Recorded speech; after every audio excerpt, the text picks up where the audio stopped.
What is up, everybody? It is Traptrix the Burning Abyss with another video, and I had a few people who asked me if I would post a deck profile for Traptrix that wasn't just 3 structure decks, and it was a full list, and I'm here to present that to you. This is the list that I've been going around with and having pretty good success. I've only brought it to 1 locals, and I did end up getting first place with it, which was nice. It wasn't a huge local, so it was only a 3-0. So I'm not going to be like, oh, this is a first place deck profile, because I think I changed the list since then, I think. And yeah, I don't have much else to say. I like the way the build is. I think that it functions well. It does what it's supposed to do. And I'll explain, hopefully in depth, why I think I'm playing the ratios that I am. So let's go ahead and jump right on in. All right, so starting off with the main deck, we'll start with our Traptrix monsters. 3 copies of Murmelio. If you don't really know what the deck does, I will explain everything a little bit. So Murmelio, when it's normal summoned, you search for a whole trap card, and then when it's special summoned, you pop a spell and trap on your opponent's board. Yeah, that's really it. It's really a good starter. It's the best starter, honestly. 3 copies of Mantis. Mantis says that when it's normal summoned, you can go ahead and search for a Traptrix monster, and then the other effect that it has is that, you know, it's a quick effect. You can target a set spell trap you control and bounce it to your hand, and then if you want, you can set a spell trap from your hand. So like if your opponent targets one of your back row with like Cosmic, you could bounce it, and then you don't have to worry about losing it. Or if your opponent like tries to evenly you could use this to bounce that. That doesn't come up as much, more so to bounce your set card off of Dionea so it doesn't get banished. That's really when that comes up. Then we have 3 copies of Arachnocampa. This is new from the structure deck. Arachnocampa says that basically during the main phase, you can special it from hand if you control a Traptrix monster, and then the first time that each set card in your spell and trap would be destroyed by a card effect each turn, it's not destroyed. So that's pretty important. This does lock you into insect or plant, so keep that in mind. That is a thing, so be cautious of that. Then we play 3 copies of Traptrix Pudica. Pudica says that when it's normal summoned, you can search for the field spell, which is a fantastic card, absolutely fantastic card. And then when it's special summoned, you banish a monster your opponent controls, and then during the next standby phase, they get to special summon any banished monster. So yeah, that's pretty important. It's still a good card. Like, you can push for game with it, which is obviously fantastic. Then 2 copies of Dionea. Dionea says you normal it, and then when it's normaled, you special summon a Traptrix from grave, which is pretty cool. And then when it's specialed, you can set a whole trap from your grave, and it's banished during the end phase of your next turn. So that's kind of neat. Yeah, so those are the Traptrix ratios. I'm also playing 3 copies of Parallel Exceed because this card says it's a free rank 4. Basically, you open this in any Traptrix, you normal the Traptrix, and then you link for a Sarah, and then you trigger the Exceed, and then you're going to be able to go into a rank 4, which is fantastic. So, you know, you really can't go wrong with that. It's just an overall great card. And it's 2,000 attack, which ironically enough, like, if this ends up getting left on board for whatever reason, there can be scenarios where it comes up. I'm talking very niche, like minor points in possible game states. It does have a decent attack and a decent defense because it's 2K. So that's important to note too, because there are going to be some weird points where it's like, okay, well, I don't have much I can do, so I guess I just have to attack for 2,000, or, you know, I have something on board that they can't attack over. Whatever the case may be, it's a very niche interaction. I don't want to ramble about something that doesn't happen that often. Moving on to the spells, though, we have 3 copies of Pot of Prosperity. This card is fantastic. I really like this card a lot. Like a lot. It gets you to a point where you don't have to like worry about what your board setup is going to be like, because what you have set up is more than enough to play through whatever your opponent is going to throw against you. And the fact that you have a card that can just, you know, look at the top cards of your deck and grab whatever you want is fantastic. It's not like Pot of Duality where you can't special summon either, so that's kind of important. So yeah, this card's really good. I don't have that much more to say on it. I mean, it's Pot of Prosperity. It's a really good card. And the only other spell that we play is 1 Traptrix Garden. So I'm going to read this card in its entirety for people who don't know what it does, or if you want to pause the video and you want to go ahead and read it yourself, feel free to do so. But it says, during your main phase, you can normal summon a Traptrix monster in addition to your normal summon or set this turn, and you can only gain that effect once per turn. And then the first time each insect or plant monster you control be destroyed by battle each turn, it is not destroyed. And then you can banish one monster you control, special summon one Traptrix monster from your hand or graveyard, and you can only use that effect once per turn. Fantastic card. Extra normal summon, a special summon, it avoids destruction. Like this card is the nuts, absolute nuts. Yeah, you need to play it. Like, you just need to. But you don't need, I mean, you really don't have to play multiple.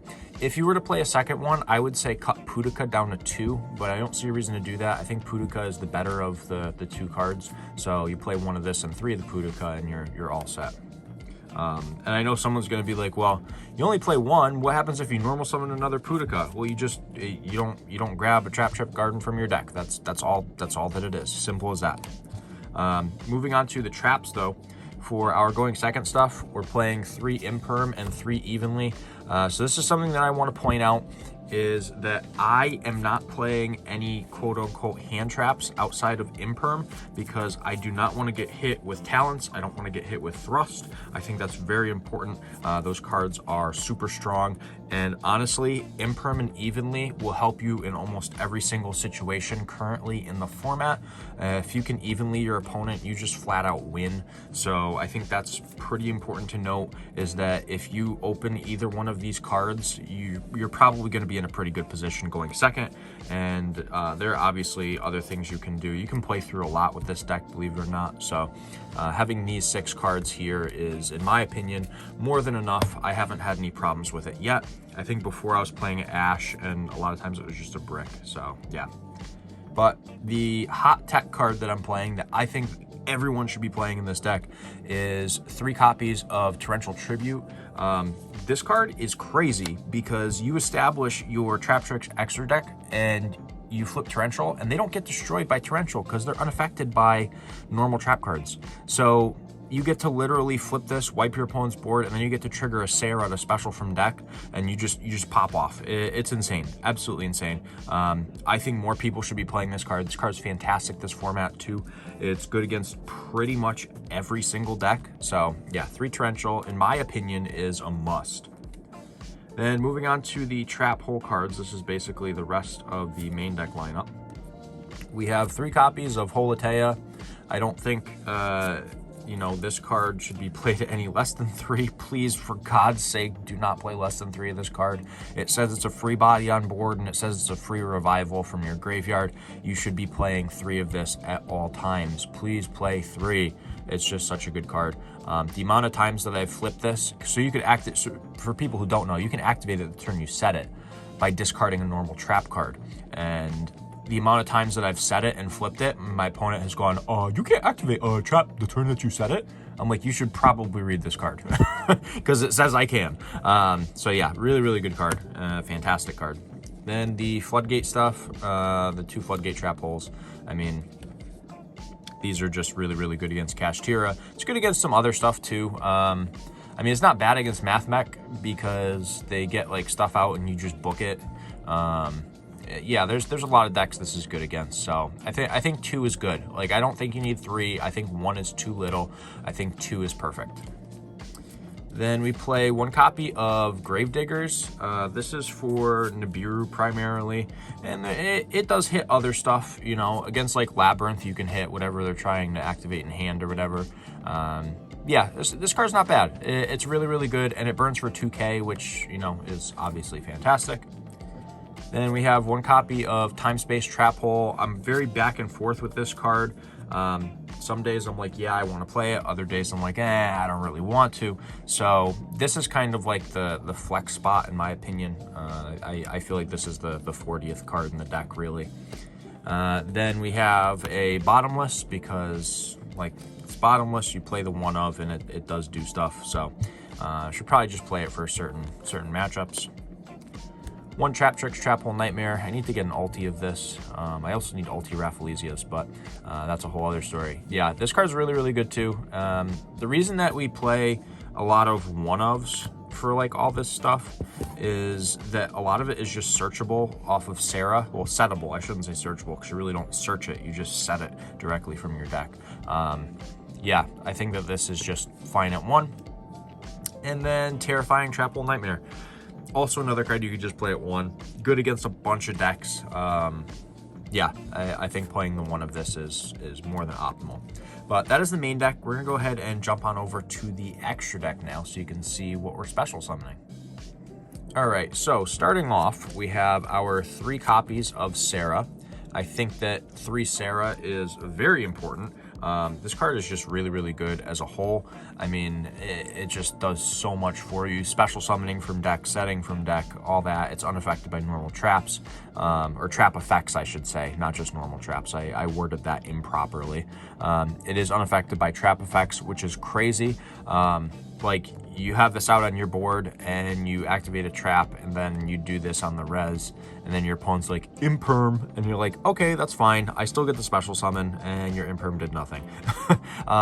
So yeah, that's pretty crazy. And like I said, the torrential tribute interaction is also pretty nuts. So 3 Sarah is a must. Then I'm playing 1 Lingeribo and 1 Asa. So this is for Kashtira. If they try and Ibly lock you, you can either just make the Lingeribo, or if you want to go into an Asa, feel free to. This is also good because I believe Fenrir is an Earth, so you just bring back the Fenrir, and now you've got a Fenrir, so that's actually pretty dope. Yeah, this is, in my opinion, worth playing. I think it's just a solid thing to run. And the only other Link monster we play is One-a-Typus. This card is bonkers. It's honestly my favorite way to close the game in the matchup because you just boost all your stuff so it's really big, and then you just swing over your opponent's board. It's actually a fantastic card. Then the XYZs for the Traptrix stuff. I'm just going to lay the cards out that I'm playing here for Traptrix specifically. I have 2 Rafflesia, 1 Alamaris, and 1 Pingu. I can't fully pronounce this card's name. I just call it Pingu. So the Rafflesias are great because you just activate your traps from deck, and once again, it's unaffected by trap effects. Well, it has an XYZ material. Same goes for, you know, these as well. So that's actually really, really cool. And I think that the other thing that's really cool about Rafflesia sending from deck is that I mentioned the Gravedigger's trap hole earlier, so you can stop a Nibiru, you can stop other hand traps, so I think that's very, very neat. You know, obviously it has the effect too where you can avoid destruction, which to me is amazing. You know, I'm sorry, I think I said, yeah. So you can avoid destruction by battle and card effects, and your opponent can't target Traptrix monsters except this. So that's a really cool thing about Rafflesia. As for the Alamaris, the primary effect that we're using is the special summon from our graveyard. That comes up somewhat frequently, in my personal opinion. And the secondary effect of if your opponent's monster leaves the field because of your card effect and is now either in the graveyard or banished, you can detach material from it, from this card, and then target one of them and special it to your field. That doesn't come up as much. I can definitely make an argument for saying that it's an amazing effect. The effect itself is fantastic. It just doesn't come up excessively for me. So yeah, I don't like put that much focus on the secondary effect. And then we have our Pingu over here on the right. Pingu is great because it searches for a Traptrix monster, which is obviously fantastic. And then the other thing that I think is important is if a monster owned by our opponent is sent to the graveyard or banished by a card effect, except in a damage step, you can attach one of those monsters to this card as a material. So this is unaffected by the types of monsters that are attached to it as a material. So like, if your opponent is playing a deck that's strictly worms or warrior, psychic, spellcaster, whatever the case may be, and you attach one of their cards to it, now this is unaffected by your opponent's monsters with those types. That's actually like ridiculous. That's really, really good, completely unaffected. And it's got 2500 attack. So yeah, I think that this card is definitely worth playing. I don't think you need to play more than one of the Alamaris or the Pingu, but I could definitely see an argument if you're playing on a budget to play more than one of each. Then for the other rank 4s that we play one Baguska. This will just stall the game for you, which in some cases you have to do, and sometimes stalling the game wins you the game. So yeah, that's Baguska. Then one of my favorite cards is Exciton Knight. I have dropped this card on the board so many times, and my opponent just is like, I think I need to read that. And I'm like, yeah, I'm like 2015 called, and they said your board means nothing. So this card is great. I played against someone and I wiped their board with Exciton, and then they had a graveyard effect that triggered to special stuff back. And then I just attacked one of their guys, and then main phase 2 made a Zeus and wiped the board. Yeah, so that was literally a double board wipe in the same turn, which is nuts. Then I play one copy of Redoer because this card is awesome. Really, really awesome. If you get Holotea attached to it too, it's even better. So yeah, play this card. This card's really, really good. And on top of that, if you have a monster on it and you attach the monster to banish it, it also dodges evenly, so that way you can keep your Sarah, and then at the end phase this comes back, you have another monster on board, you still have the Sarah that'll trigger and everything. So yeah, this card's just fantastic. Really, really good. And then lastly, 2 copies of Zeus. This is so Kashtira doesn't rip your Zeus from the extra deck. I think that playing 2 Zeus in a deck that can play Zeus is actually important if you have the room. That's just my personal opinion, obviously. That's why I'm also playing the Asa and the Lingeribo. That way I have 2 options in case they rip one or the other. I can still go into whatever I don't have for an Ibli lock if they choose to rip one or the other. So yeah, I think that's very, very important. I think this card is fantastic. This is probably like in my top 5 favorite cards in the game of all time right now. I love Zeus. This card's just so much fun. And that's the extra deck though. So what I'm going to do is I'm going to go ahead and hop on over to our side deck now so you can see what we're doing for games 2 and 3. All right, so for the side deck, as you can see, we've already got a hand trap, and that is 3 copies of Nibiru the Primal Being. This is the only hand trap that I'm siding. It's actually the only hand trap I'm playing outside of Imperm. I don't think you really need any other hand traps. I just think that this is the best route to go. It's good against a lot of decks in the meta. It's good against Sword Soul, it's good against Branded, it's good against Kashtira if they don't just make like a Rise Hard Pass. So you have a lot that you can do with this card. It really, really puts a damper on your opponent's plans. So yeah, 3 Nibiru the Primal Being, fully worth playing. You should be playing it too. Then I also side 3 copies of Cosmic Cyclone. The reason that I'm siding 3 copies of Cosmic Cyclone instead of something like Feather Duster or Lightning Storm is the fact that if I play against like Naturia Runic or just any Runic variation, I want to get rid of Fountain, and you can't really do that with Lightning Storm or Duster because they're just going to special out a Hugin or Huggin, whatever you call it, and then they'll avoid the destruction. So Cyclone is my way around that. Additionally, it does kind of hurt Labyrinth too because you can hit their stuff that would reset and then you can just get rid of it and not worry about it. So yeah, 3 Cosmic in my opinion is amazing. Then for the traps, we're playing 3 Judgment. So the traps are all for going first pretty much. So 3 Judgment, 3 Barrier, and 3 Anti-Spell. I don't think I need to explain too much about why I'm playing any of these. These cards are fantastic. Absolutely fantastic. I think they're worth playing for sure. If you know you're going first, you can side out stuff that you wouldn't need for going first.